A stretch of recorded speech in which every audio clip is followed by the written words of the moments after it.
샬롬, 말씀 읽어주는 김기용 목사입니다. 오늘도 기대하는 마음과 사모하는 마음을 가지고 하나님의 말씀 함께 읽겠습니다. 마태복음 12장 31절부터 37절까지의 말씀입니다. 용서받지 못할 말이나 행동은 없다. 그러나 너희가 고의로 하나님의 영을 끝까지 비방하면 너희를 용서하시는 바로 그분을 물리치는 것이 된다. 너희가 어떤 오해로 인자를 거부하면 성령께서 너희를 용서하실 수 있다. 그러나 성령을 거부하면 너희는 자신이 걸터 앉은 나뭇가지를 톱으로 잘라내는 것이고 용서하시는 그분과의 모든 관계를 너희 자신의 사악함으로 끊어버리는 것이다. 건강한 나무를 키우면 건강한 열매를 거둔다. 병든 나무를 키우면 벌레 먹은 열매를 거둔다.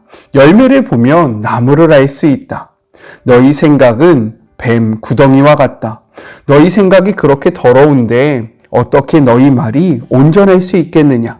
너희 말에 의미를 부여해 주는 것은 사전이 아니라 너희 마음이다.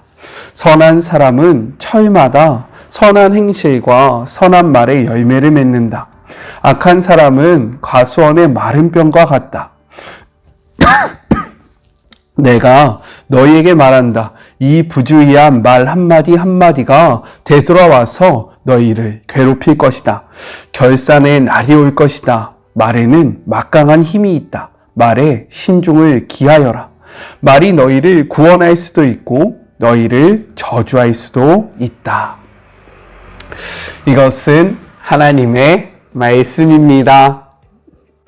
우리 사랑하는 마리목 가족 여러분 잘 지내고 계셨죠? 저 막 엄청 보고 싶고 그러셨죠? 안 그러시면 약간 서운합니다. 저는 여러분의 기도로 이렇게 건강을 회복했습니다.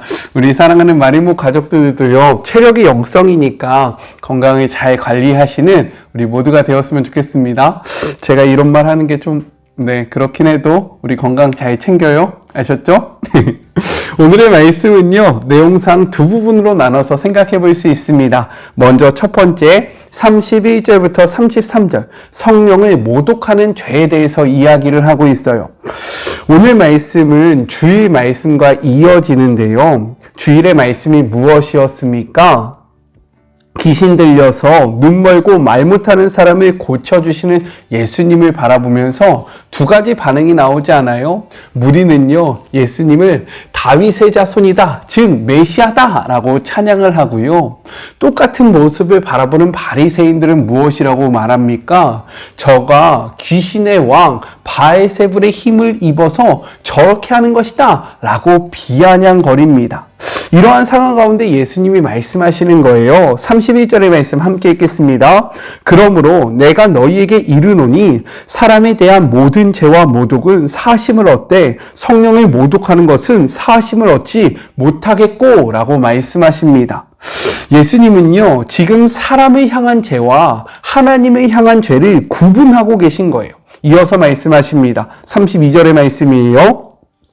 또 누구든지 말로 인자를 거역하면 사심을 얻되 누구든지 말로 성령을 거역하면 이 세상과 오는 세상에서도 사심을 얻지 못하리라 라고 이야기합니다.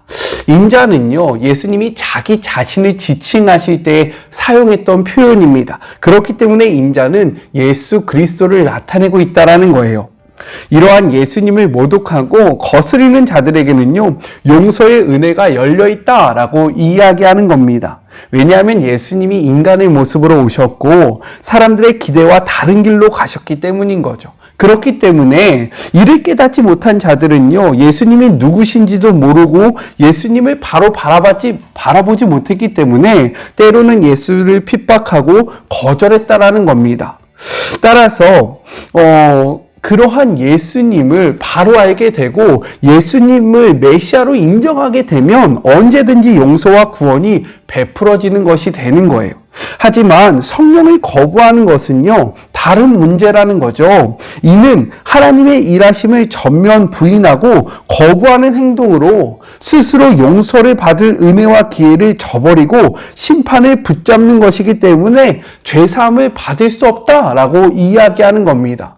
이렇게 이야기했을 때는요, 이게 무슨 말이야? 라고 생각이 되어질 수 있어요. 그래서 성경의 예를 한번 들어보도록 하겠습니다. 우리가 너무나도 잘 알듯이 예수님의 제자였던 베드로는요, 예수님을 어떻게 합니까? 예수님을 부인해요. 아니요, 심지어 예수님을 저주를 합니다. 그러나 그러한 베드로는요, 예수님 앞에 용서를 받게 된다라는 거예요. 그렇지 않아요? 또한 우리가 너무나도 잘 알고 있는 사도 바울도요, 다메섹 도상에서 정말로 부활하신 예수님을 만나기 전까지 예수님을 거부했고요, 그를 믿는 자들이 핍박했습니다. 하지만 그도 어떻게 되었습니까? 용서를 받고 사도로서의 삶을 살아갈 수 있게 되었다라는 거예요. 이것이 바로 예수님을 거역하는 자, 그리고 그 거역 가운데 회복이 일어나는 일을 증명하고 있는 겁니다. 반면 사도행전 5장에 나오는 아나니아와 삽비라는요, 예수님을 믿고요, 성령님을 알았지만 성령님의 인도하심을 거스르고 그분을 속임으로 말미암아 용서받지 못하고 즉사하게 되었다라는 거예요. 이것이 바로 성령을 거역하는 죄가 된다라고 이야기하는 겁니다. 이 부분을 잘 표현한 그러한 말씀이 있어요. 우리가 함께 읽었던 메시지 성경입니다. 그래서 이 메시지 성경을 다시 한번 읽어볼게요. 31절과 32절의 말씀입니다. 용서받지 못할 말이나 행동은 없다. 그러나 너희가 고의로 하나님의 영을 끝까지 비방하면 너희를 용서하시는 바로 그분을 물리치시는 것이 된다. 너희가 어떤 오해로 인자를 거부하면 성령께서 너희를 용서하실 수 있다. 그러나 성령을 거부하면 너희는 자신이 걸쳐 앉은 나뭇가지를 톱으로 잘라내는 것이고 용서하시는 그분과 모든 관계를 너희 자신의 사악함으로 끊어버리는 것이다 라고 이야기하고 있습니다. 어떠한 말씀인지, 성령을 모독하는 죄가 무엇인지 조금 확실하게 와닿지 않았습니까? 따라서 본문이 말하는 성령을 모독하는 죄는 무엇이냐면, 하나님을 알고 그분의 일하심을 분명히 알면서도 불구하고 자신의 욕심을 채우기 위해서 일부러 성령님의 일하심을 받아들이지 않고 오히려 사단의 역사로 규정하며 완강히 배척했던 바리새인들의 모습을 이야기하고 있다라는 거예요. 이것이 바로 24절의 말씀입니다. 같이 한번 읽어볼게요. 바리새인들은 듣고 이르되 이가 귀신의 왕 바알세불을 힘입지 않고는 귀신을 쫓아내지 못하느니라 하였거늘. 이러한 모습이 바로 성령을 거부하는 것이고 성령을 모독하는 것이다 라고 이야기하고 계신 거예요. 예수님은 말씀하십니다. 33절의 말씀입니다. 나무도 좋고 열매도 좋다 하든지 나무도 좋지 않고 열매도 좋지 않다 하든지 알아. 그 열매로 나무를 아느니라 라고 이야기합니다. 예수님은 이처럼 누구나 알 수 있는 명백한 형상을 통해서 그것이 무엇입니까? 귀신 들려 눈을 보지 못하고요, 듣지 못하는 자가 눈을 보게 되고요, 듣게 돼요. 그리고 그 귀신에 사로잡혀 고통을 당하던 자가요, 자유함을 얻게 되는 이러한 명백한 열매 앞에 어떻게 이러한 열매를 맺는 예수님이 정말로 귀신의 힘을 입어서 이러한 일을 할 수 있느냐? 이것을 너가 바로 알아라. 열매가 좋다면 그 나무도 좋은 것이고 열매가 좋지 않다면 그 나무도 좋지 않은 것이지, 어떻게 열매가 좋은데 나무가 좋지 않고 열매가 좋지 않은데 나무가 좋다라고 이야기할 수 있느냐? 너희들 정말로 이것이 맞는 말이냐? 라면서요, 바리새인들을 꼬집어서 비난하고 있는 모습이다 라고 생각할 수 있는 겁니다.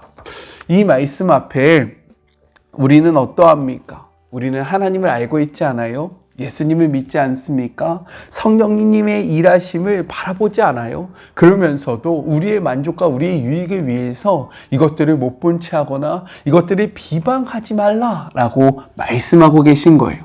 이 말씀을 가슴에 새기면서요, 성령님을 모독하지 않는 우리 모두가 되기를 주님의 이름으로 축복합니다. 이 설명을 더 잘하고 싶은데 깨닫는 영이 우리 가운데 있기를 간절히 소망합니다. 둘째, 34절부터 37절. 내 말로 정죄함을 받으리라 라에 대해서 이야기를 하고 계십니다. 바리새인들을 향한 예수님의 날선 비판이 이어져요. 34절의 말씀 같이 한번 읽어볼게요. 독사의 자식들아, 너희가 악하니 어떻게 선한 말을 할 수 있느냐? 이는 마음에 가득한 것을 입으로 말함이라 라고 이야기하고 계십니다. 독사의 자식들아 라는 이러한 표현은요, 당시 매우 모욕적인 표현이었다라는 거예요. 왜냐하면 뱀은 사단을 상징하는 것으로 여겨졌고요. 그렇기 때문에 혐오스러우며 부정한 짐승으로 여겨졌기 때문입니다. 특히 독사는요, 사람들에게 치명적인 위험을 가하는 그러한 동물이었다라는 거예요. 예수님은 이러한 독사를 바리새인들과 연결시킨 이유가 무엇이냐? 그들의 말 때문입니다. 가장 종교적인 것처럼 보였지만 그들의 말에는요, 사람을 살리거나 사람을 세우는 것이 있는 것이 아니라 죽이는 독이 가득했기 때문에 예수님은 이러한 이유로 그들의 마음에 독이 가득한 모습을 꼬집어서요, 무엇이라고 이야기합니까? 이 독사의 자식들아 라고 말씀하고 계셨다라는 거예요. 그러면서 이어 이렇게 이야기하십니다. 35절의 말씀입니다. 선한 사람은 그 쌓은 선에서 선한 것을 내고 악한 사람은 그 쌓은 악에서 악한 것을 내느니라 라고 이야기해요. 즉 하나님을 안다고 이야기했고 하나님을 사랑한다라고 자부했으나 그들의 마음속에는 하나님의 사랑이 없었다라는 거죠. 왜입니까? 그들의 말에 하나님의 사랑이 있지 않고요, 하나님의 생명이 있지 않았기 때문입니다. 그렇기 때문에 너희들이 선하지 않아서 선한 것이 나오지 않는 것이다. 너희들이 악하기 때문에 너희들의 말에는 악한 것이 있는 것이다 라고 말씀하고 계신 거예요. 나아가서 예수님은 이렇게 이야기하십니다. 36절의 말씀입니다. 내가 너희에게 이르노니 사람이 무슨 말을 하든지 심판날에 이에 대하여 신문을 받으리라 라고 이야기합니다. 즉 우리가 한 말로요, 우리가 심판을 받게 된다 라고 이야기하고 있어요. 이 말은 무엇입니까? 우리의 마음에 품은 그 마음의 상태가 우리의 말이 될 것이고, 우리의 말이 우리의 행동이 될 것이고, 우리의 행동으로 말미암아 너희들은 심판을 받게 될 것이다 라고 말씀하고 계신 거예요. 성경의 기록을 보니까요, 잠언에는 이러한 말씀이 기록되어 있습니다. 잠언 18장 20절의 말씀이에요. 사람의 입에서 나오는 열매로 말미암아 배부르게 되나니 곧 그의 입술에서 나는 것으로 말미암아 만족하게 되느니라. 21절. 죽고 사는 것이 혀의 힘에 달렸나니 혀를 쓰기 좋아하는 자는 혀의 열매를 먹으니라. 이렇듯 우리의 말로요, 우리의 삶이 평가된다라고 말씀하고 계신 겁니다. 우리가 뱉었던 이 말들로 너희가 심판대 앞에서 심판을 받는 그날이 올 것이다 라고 경고하고 계세요. 우리는 어떠한 말을 하고 계십니까? 왜 그러한 말을 합니까? 우리가 그러한 생각을 하고 있기 때문인 겁니다. 따라서 이 말씀 앞에 우리의 말과 우리의 마음을 돌아보는 주의 모든 자녀들이 되시기를 주님의 이름으로 축복합니다. 우리 같이 기도할까요? 하나님 감사합니다. 하나님의 말씀을 나눌 수 있는 것이 은혜이고 축복입니다. 주님, 성령을 모독하는 죄, 하나님의 일하심과 하나님의 역사하심을 분명하게 알면서도 이것을 거부하고 이것을 비난하는 자들은 용서받지 못한다라고 말씀하십니다. 우리는 모두 다 하나님을 믿고요, 예수 그리스도를 압니다. 그리고 성령님의 일하심을 바라봅니다. 우리는 어떠합니까? 우리의 욕심과 우리의 욕망으로 하나님의 일하심을 거부하고 있지는 않습니까? 우리가 이러한 죄를 범하지 아니할 수 있도록 우리의 삶을 붙잡아 주시고 우리의 삶 속에 함께하여 주시옵소서. 바리새인들은요, 종교적인 것처럼 행동했지만 그들의 말은 죽이는 것이었고 그들의 말에는 독이 가득하였습니다. 우리는 어떠합니까? 우리의 말에는 생명이 있습니까? 우리의 말에는 예수 그리스도의 모습이 담겨져 있습니까? 예수님의 사랑이 우리 안에 있습니까? 하나님, 오늘 우리의 말을 돌아보게 하시고 우리의 말 속에 주님을 향한 마음이 가득할 수 있도록 우리의 마음을 지켜주시며 우리의 생각을 붙잡아 주시옵소서. 사람을 살리고 사람을 세우는 일, 다른 사람을 정말로 생명으로 이끄는 것이 우리의 사명임을 기억하게 하시며 우리들의 삶이 그러할 수 있도록 주님 축복하여 주시옵소서. 함께 하실 주님을 바라보며 거룩하신 예수님의 이름으로 간절히 기도드립니다. 아멘. 네, 우리의 욕심으로 성령님을 거부하지 않는 삶을 살아가 봅시다. 또한 우리의 생각이 우리의 말이 된다라고 이야기했어요. 우리의 말을 돌아보면서 우리의 마음속에는 무엇이 자리 잡고 있는지 우리의 삶을 돌아보는 우리의 삶에 하나님의 말씀을 가득 채우고 우리의 입에 하나님의 그 살리고 사랑하고 세우는 그러한 말이 가득한 그러한 하루하루가 되기를 주님의 이름으로 축복합니다. 저는요 또 내일 만나도록 할게요. 사랑하고 주님의 이름으로 축복하면서 오늘 하루도 힘내세요. 우리 내일 만나요. 안녕. 오늘도 수고하셨습니다.